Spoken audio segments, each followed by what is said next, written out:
I never liked the quiet room in my parents' house. It wasn't meant to be a quiet room, just a second living room no one used. But somehow, over the years, it had collected all the moments we didn't talk about.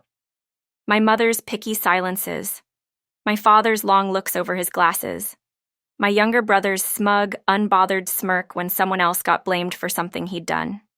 Now, years later, I was standing in that same room again, half regretting I ever came home. I had booked the entire vacation, rented the cabin, arranged the flights, organized the schedule, even pre-purchased the groceries for the week. It was supposed to be a healing trip, a reset, a moment for all of us to breathe and reconnect after years of friction and drifting apart. But 3 days before the trip, I discovered the first crack. It was a Wednesday evening when my father called. "Sweetheart," he began, using the soft tone he saved for breaking bad news. "Your brother asked if his friend could come along on the vacation, just for the last few days." "That's fine," I said, stirring my tea. "As long as he doesn't mind sleeping on the couch. The rooms are all full." A pause, a hesitation, thick and slippery. "Well," my father cleared his throat, "we actually thought we might give him your room." I blinked. "My room?" "Well, yes," he continued, still in that gentle tone. "Since you're always moving around.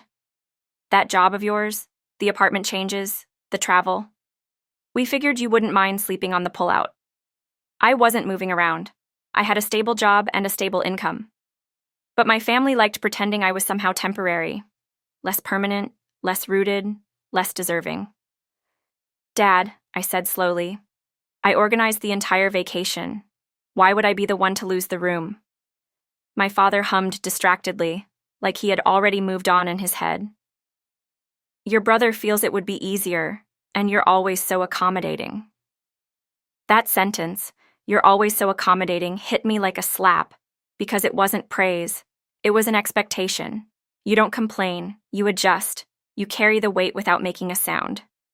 For a moment, I couldn't speak. The house around me blurred, my kitchen tile shifting under my feet. "So," I finally murmured, "did you already tell him he could have it?" "Just tentatively," my father said too quickly, which meant yes. They had decided without me, again. And something inside me, something small, tired, and aching, tightened. The only reason I didn't scream into the phone was because Maya walked into my apartment at that exact moment. She didn't even knock. She never knocked. That's what best friends with spare keys do. She paused when she saw my face. "Who died?"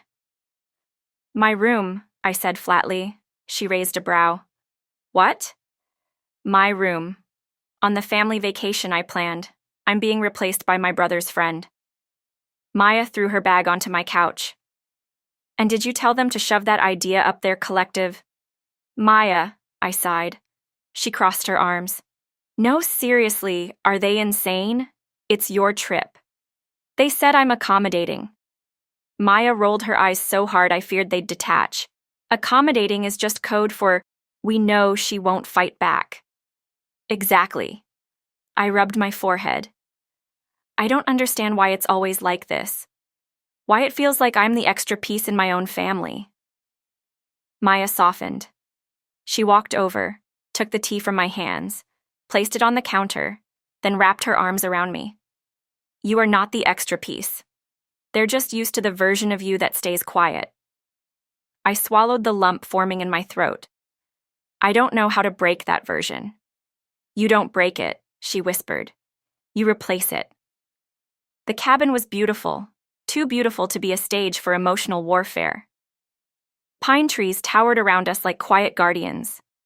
A lake shimmered in the distance, reflecting the sky like a cracked mirror. The porch smelled of cedar and rain, and yet, the moment my parents walked through the door, I felt myself shrink 2 sizes. "You're late," my mother declared before even hugging me. "We've been waiting." I checked my watch. "I'm right on time." "Well," she sniffed, "we started without you." I didn't ask what started meant. I didn't want to know. My brother Leo was sprawled across the couch, scrolling on his phone like he owned the place. He barely looked up. "Hey." "Hi," I replied, setting my bag down. He smirked. "You're in the pullout, right?" Mom said. Something snapped in my chest. I felt it, an audible internal crack. "No," I said firmly. "I'm in the room I booked. You're on the couch." Leo stared like I had spoken Martian. My mother instantly cut in.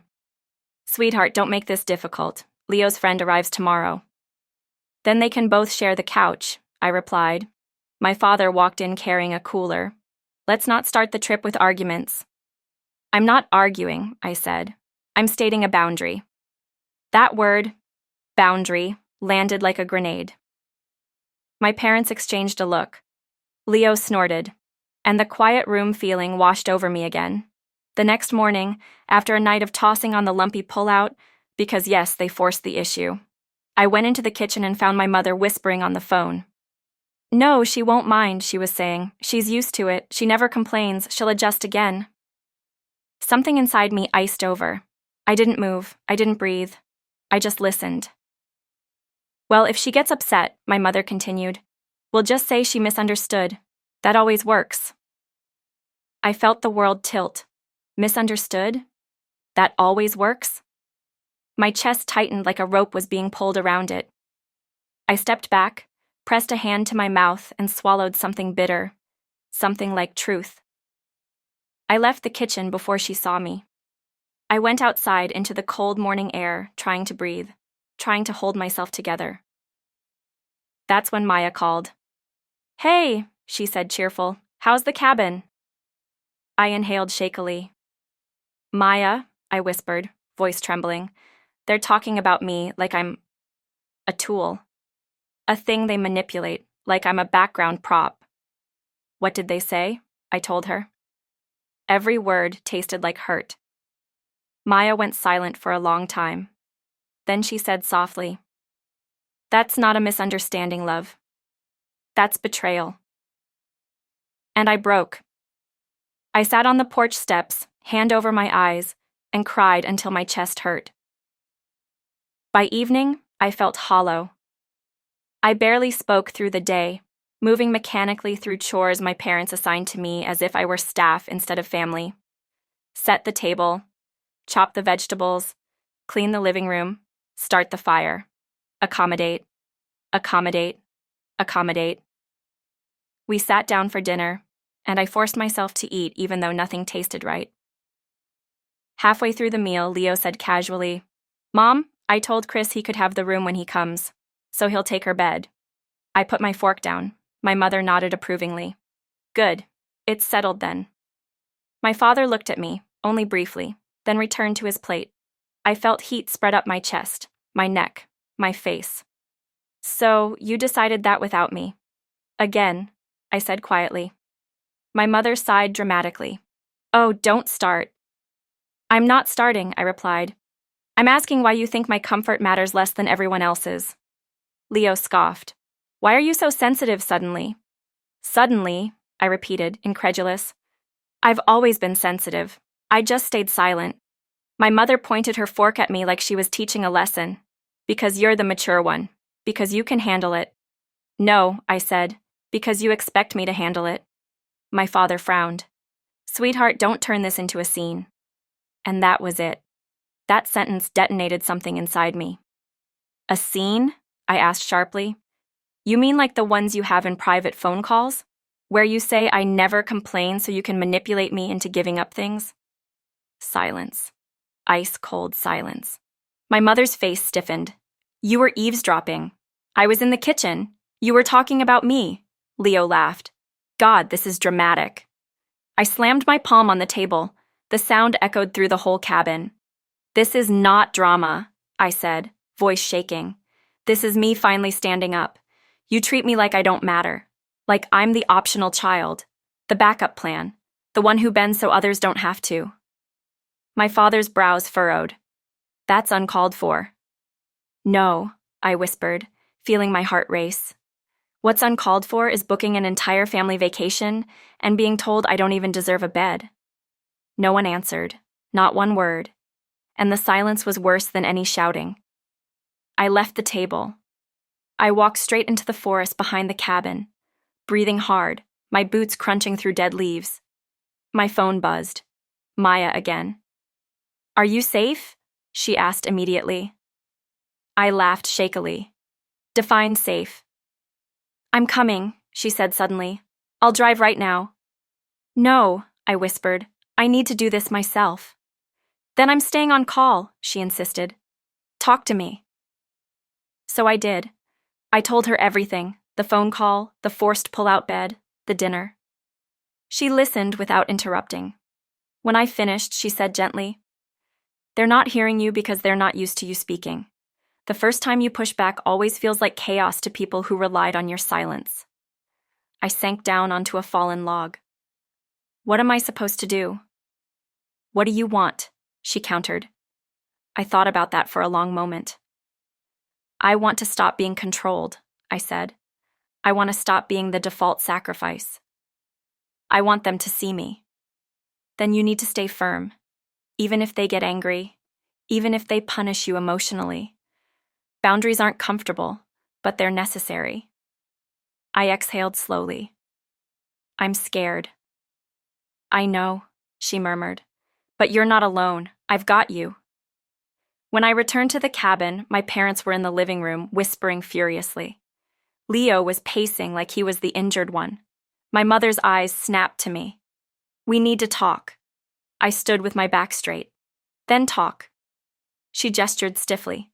"Sit." "No." She blinked, startled. My father cleared his throat. "Your behavior earlier was unacceptable." "My boundary earlier was reasonable," I corrected. Leo scoffed. "You're being dramatic because of a bed." "It's not about the bed," I said. "It's about years of being dismissed. Years of everyone assuming I'll make myself smaller so you don't have to adjust." My mother pressed her lips thin. "You're twisting things." "No," I said, and my voice didn't shake this time. "I'm finally naming things." My father sighed. "We're your parents. We know what's best for the family." "For the family," I echoed. "Not for me." My mother shot back. "Sometimes you have to sacrifice for family." "I already have," I said. "My entire life." They froze. I continued, the words pouring out like a dam breaking. "You used me as the emotional buffer between you and Leo. You relied on me for errands, for solving fights, for being the adult before I even turned 20. And the moment I set a boundary, you frame it as betrayal." My mother actually looked offended. "We didn't betray you." "You talked about manipulating me," I said. "You said I misunderstand things and that it always works." My father looked guilty for half a second, but then it vanished. "You took that out of context." "No," I whispered, stepping back from him as if he were fire. I finally heard it in full context. They didn't know what to say, because there was truth in every word I had spoken. I picked up my suitcase. My mother gasped. "Where are you going?" "To a hotel," I said. "For the rest of the trip." Leo laughed in disbelief. "You're overreacting." "No," I said. "I'm protecting myself." My father shook his head. "This is unnecessary." "So was giving away my room," I replied. "So was dismissing my feelings. So was pretending I was fine with being walked over." My mother stood, angry and desperate. "You're abandoning the family." "No," I said softly. "I'm stepping away from the cycle." They didn't follow me as I walked out the door. For once, they didn't try to stop me. And that hurt more than anything. The hotel room was small, quiet, and smelled faintly of lemon soap. I sank onto the bed and let myself breathe. There was a message from Maya. "Proud of you. Call me if you need me." I didn't call. I just stared at the ceiling, feeling everything at once: relief, fear, sadness, anger, freedom, loss. I thought leaving would feel empowering. It did, but it also felt like grief, because setting boundaries meant accepting that my family may never meet me where I needed them to. That night, I cried myself to sleep in the stiff hotel sheets. Not because I regretted leaving, but because I finally understood the weight I had carried my entire life. The next morning, there was a knock on my door. My heart jumped. Half of me hoped it was Maya, half feared it was my mother.